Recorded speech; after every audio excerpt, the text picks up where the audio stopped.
Aujourd'hui, il y a des nouvelles importantes en provenance de la Fédération de Russie. Ici, la Russie marche sur une corde raide pour maintenir la Tchétchénie turbulente et cette région traditionnellement rebelle stable et sous contrôle. Désormais, alors que la santé du dirigeant de cette petite république s'est détériorée, une lutte de pouvoir a éclaté, ce qui pourrait annoncer un nouveau conflit, car il existe désormais un risque réel que Moscou perde le contrôle. La longue rumeur sur le déclin de la santé de Ramzan Kadyrov a refait surface au milieu de rapports faisant état d'une nouvelle hospitalisation et d'une grave insuffisance rénale.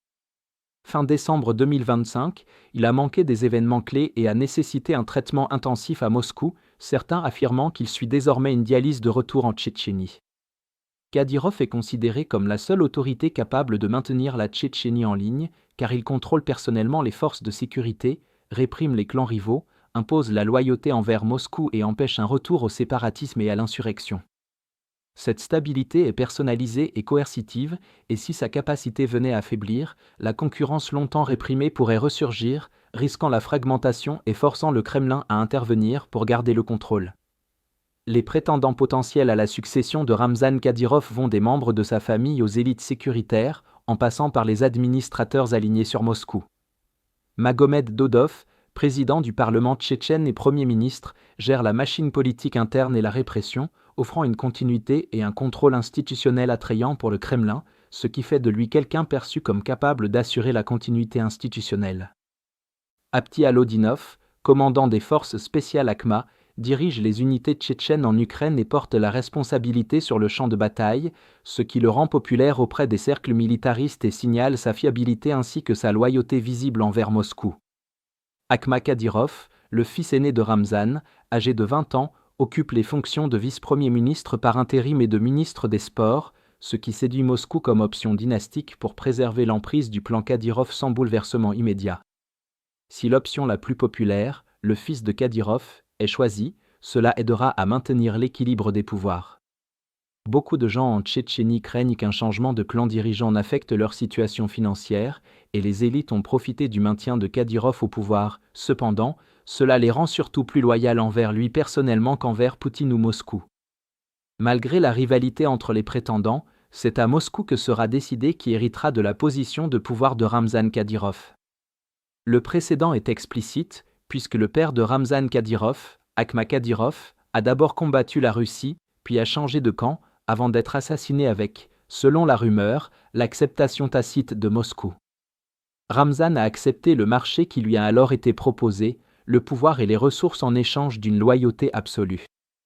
La légitimité en Tchétchénie est donc construite, non héritée, et repose sur l'aval du Kremlin. L'État russe privilégie l'obéissance à la popularité ou à la lignée, et quel que soit le choix, il sera présenté comme l'héritier légitime par les médias d'État russes. Malgré cela, un affrontement pourrait surgir si les élites tchétchènes ou des forces populaires propulsent un successeur localement plébiscité que Moscou rejette, créant ainsi une division de l'autorité. A l'inverse, un dirigeant imposé par le Kremlin pourrait se heurter à la résistance de réseaux nourrissant encore des sentiments pro-Kadyrov ou anti-russes malgré des années de répression. Dans les deux cas, ce décalage risque de fragmenter le pouvoir, de raviver les rivalités claniques et de forcer une intervention directe du Kremlin. De tels scénarios mettraient en lumière la fragilité de la stabilité une fois le contrôle personnel de Kadyrov disparu et augmenteraient la probabilité d'un nouveau conflit. Une succession contestée pourrait rapidement dégénérer en assassinat, purge parmi les élites et manifestations réprimées par la force. Dans un scénario plus radical, des factions armées pourraient mobiliser leurs propres partisans, transformant le conflit politique en violence ouverte et faisant planer la menace d'une troisième guerre de Tchétchénie. Les Kadyrov ou des groupes rivaux pourraient redéployer des combattants aguerris venus d'Ukraine pour contester toute décision, rappelant la dynamique de la tentative de coup d'État du groupe Wagner.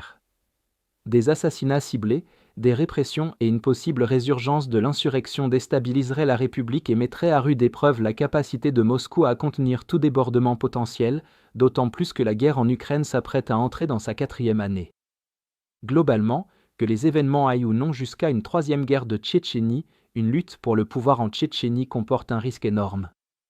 La stabilité de la région repose sur un système de coercition personnalisé, dépourvu d'institutions durables. Toute transition mettra à l'épreuve la capacité de Moscou à équilibrer clans, forces de sécurité et clientélisme sans provoquer de violence. À un moment où la Russie est déjà surmenée, militairement, économiquement et politiquement, des troubles liés à la succession en Tchétchénie risquent de détourner l'attention et les ressources. Même une transition maîtrisée exigera une surveillance constante, tandis qu'une transition mal gérée pourrait déclencher un nouveau conflit interne au pire moment pour le Kremlin. Si vous souhaitez découvrir d'autres développements importants d'aujourd'hui que nous n'avons pas pu aborder dans cette vidéo, n'hésitez pas à consulter notre carte interactive de l'actualité. Le lien vers notre carte interactive se trouve dans la description ci-dessous. Merci d'avoir regardé cette mise à jour, et un merci tout particulier à tous ceux qui suivent déjà notre carte interactive.